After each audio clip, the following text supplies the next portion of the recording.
Hi, everyone. Welcome to the Silver Years. My name is DK, and I'm very happy to be here, and I humbly thank you for joining me. Today, I'd like to talk about how we can live a life of peace and purpose in a chaotic world. And I'm hoping here to offer up some perspectives and suggestions on what we can do to navigate the craziness that surrounds us with an awareness that can support creating the life we want in spite of the mayhem. I think we can all admit, in hindsight, that 2020 was a game changer for the world we live in. For not only the world at large, the macro, but our personal worlds as well, the micro. It clearly was, on a grand scale, some kind of climactic shift point, even if we're not fully aware of what exactly shifted or its long term effects. What we do know with certainty is that the world changed. Our world changed. The consciousness of humanity changed. The energy of our lives changed. The reality around us changed. Even the color of the sky changed. There's the obvious, of course, the social changes, the economic changes, the political changes, the medical changes. And then there's the not so obvious, the subtle aspects and influences that no one really talks about, the invisible threads that once held our sense of reality together that are now gone. The feeling of life has changed. Everything just feels different. Is this something you've noticed in your experience?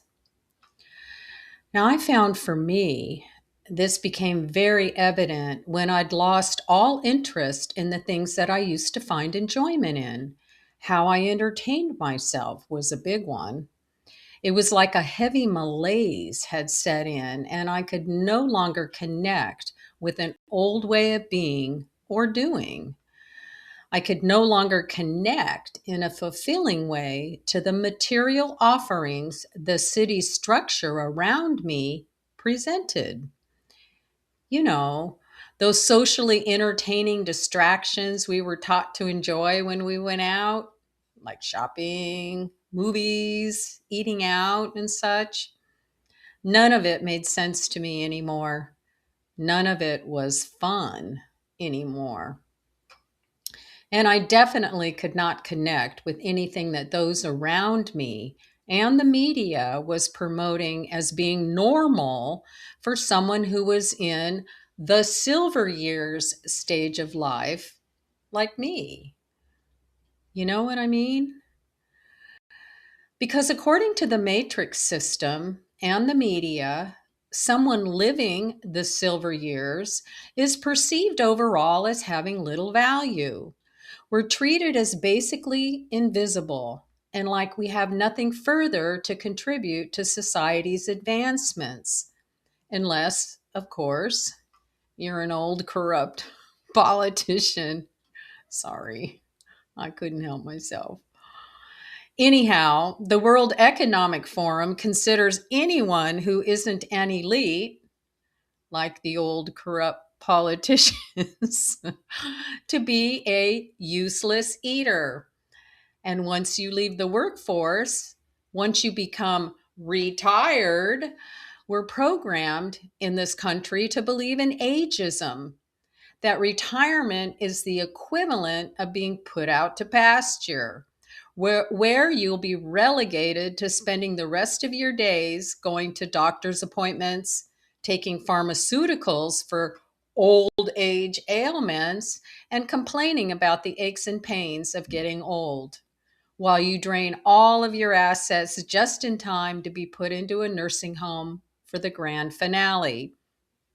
Do you know anyone living this game plan in their mind and in their life? While I am surrounded by many who believe and support this programmed game plan, I have to say here that I do not. I do not accept the stereotype of ageism for my life. I never have. It's an easy one to get sucked into. Nor will I go quietly into the good night either, even if I have to move a little slower. Why would I want to ever retire from my life just because I've entered a new phase? It's my life, and it's my responsibility to live it, learn from it, and grow with it. There is no such thing as an age limit here, and it's never too late. I feel I have a lot to offer, like perhaps a little silver haired wisdom, right? And no doctor or university trained professional is going to tell me what my life experience should be at this stage in the game. It seems this is where we've been conditioned to give our power away. I've watched so many around me unconsciously give their power away to doctors, medical professionals, and those people in the white lab coats. We also give it away to religious leaders, government bureaucrats, and those people in the black robes as well. We've been trained since birth to recognize these socially propped up authorities, the white robes and the black robes, as being the better authority over our lives than ourselves. And it's been the death of us. What was the 2020 saying we kept hearing over and over as if the media was trying to brainwash us? Trust the science? Yeah, right. Whose science? The science we get access to is controlled, limited, and manipulated. Trust it? I don't think so. I have a girlfriend who has told me over the years that she reminds any doctor she visits that she wouldn't be handing her power over by saying to them, "You're not God, I'm not a victim, and this is a partnership." I always thought that was an empowering approach when it came to working with the medical industry, and it has served her well. So, why does any of this matter? It matters because in 2020, the overbearing pedestal that the medical community has been elevated to changed how we are perceived and treated. And I can tell you from experience that it's in our best interest to be informed and aware of how we are perceived so we can navigate the medical gauntlet without getting trapped or bullied by it. It's important to always have an advocate by your side, especially when you're bombarded with fear of consequences for not following orders, even when it goes against your internal better judgment. But above all else, it's important to have the courage to say no, the courage to say no when things just don't feel right. The doctor does not always know best, from my experience. And the doctor may not always have your best interest in mind when treating you. That means follow the money. The medical arena and failing health, in my humble opinion, is where we seem to get sidelined in our silver years from living a purposeful life. And 2020 showed us many things if we have the eyes to see. From where I sit, the day our sicknesses, our doctors, and big pharma medications become the focal point of our lives and conversations is the day that our reason for living is directly tied to our fear of death. This is when we lose connection with ourselves and what we have to offer. And I'm going to say that again. The day our sicknesses, our doctors, and big pharma medications become the focal point of our lives and conversations is the day that our reason for living is directly tied to our fear of death. Now, the Japanese have a word. It's called ikigai. Ikigai. Ikigai. I love this concept. The word ikigai is often used in connection with those living the silver years in Japan and is defined as the meaning of their life. Its connotation is connected to having a sense of purpose in life, as well as being a source of inner motivation. Ikigai is not imposed upon an individual by the government or medical systems. It is self-created.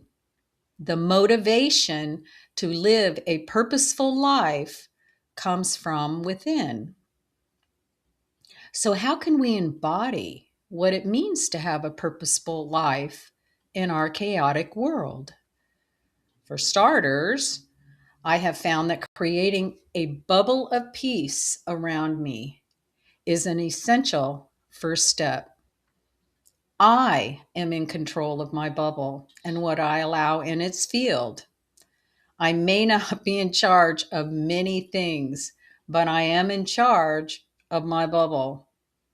And in my bubble, I do not allow certain people or mainstream media influences wherever possible.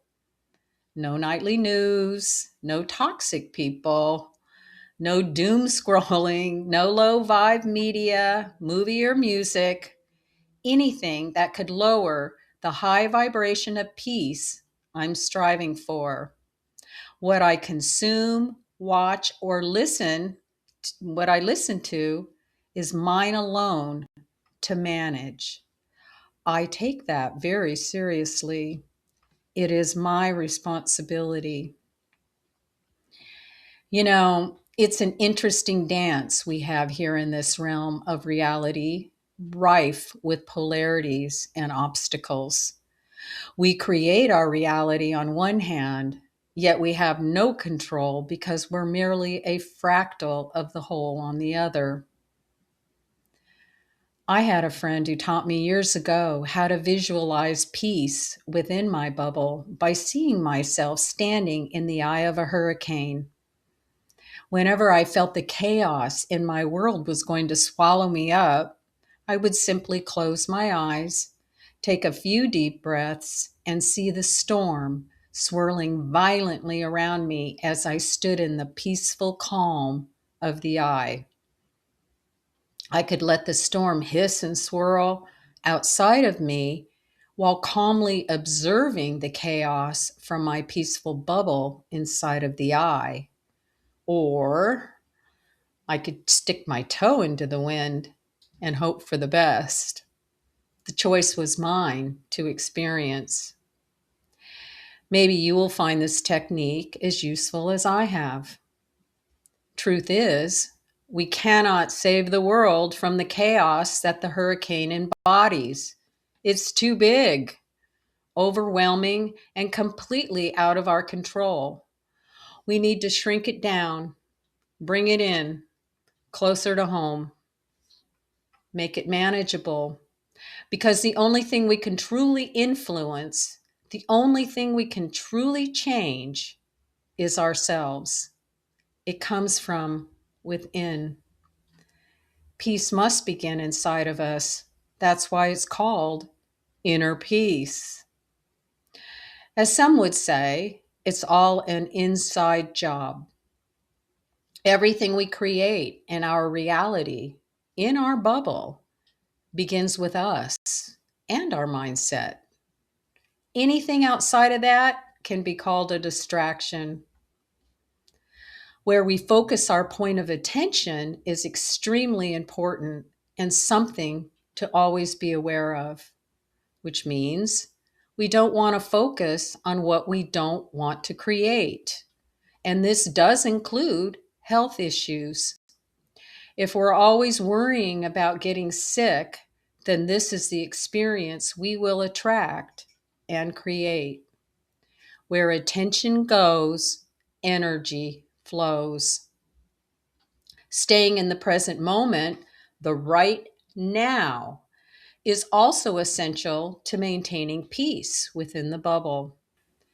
And yes, this is a liberating discipline that we were never taught. And it's no surprise when considering that the world around us is chronically tethered to a linear clock and timeline that ceases to exist when you anchor your focus into the moment of right now. This is called the 0 point. We cannot create in the past because it's already passed us by. And if you dwell on the past, it creates depression. We cannot create in the future because it hasn't happened yet. And if you dwell on the future, it creates anxiety. The only place we can create anything is right now. The present is our gift. This is where we want to focus our point of attention when deciding how we want to create ikigai within our lives, when choosing to create a purposeful life. Not from the past, not from the future, but in this now moment. I have found during this time that one of the greatest gifts I can give to myself when seeking ikigai is grace. Grace without judgment, guilt, or expectation, and allowing myself the space to make mistakes, if such a thing exists. I once heard that a mistake was simply a mistake. When you're raised with the pressure to be perfect, like I was, the shift in perception to grace can be a hard adjustment. It resonates with me now, though, because it allows me the freedom within to try new things and try again and again without beating myself up or getting discouraged. Not only that, but who decides what a mistake is anyway? And who really cares if I make one? In the end, I don't have the answers. I don't think anyone does. Solutions, maybe, but not the answers. I do feel it's important that we find value in our contribution, regardless of the opinions of others. If we find value in it, then we have found purpose, whatever it is. It doesn't matter. Even one small drop of water can influence the frequency of the ocean. Make that drop a good one. Yes, it's good to be aware of what's happening in the world around us to a point. The more awareness we have, the better choices we will make for ourselves. But there's a big difference between being aware and being controlled through fear. Our lives will always be better served when our point of attention remains focused on our personal bubble and what we want to create within it. This is where our true power lies. Fill your bubble from a place of peace. Fill it with meaningful things that bring you joy, with people who love and care about you. Grow your inner peace through inner healing.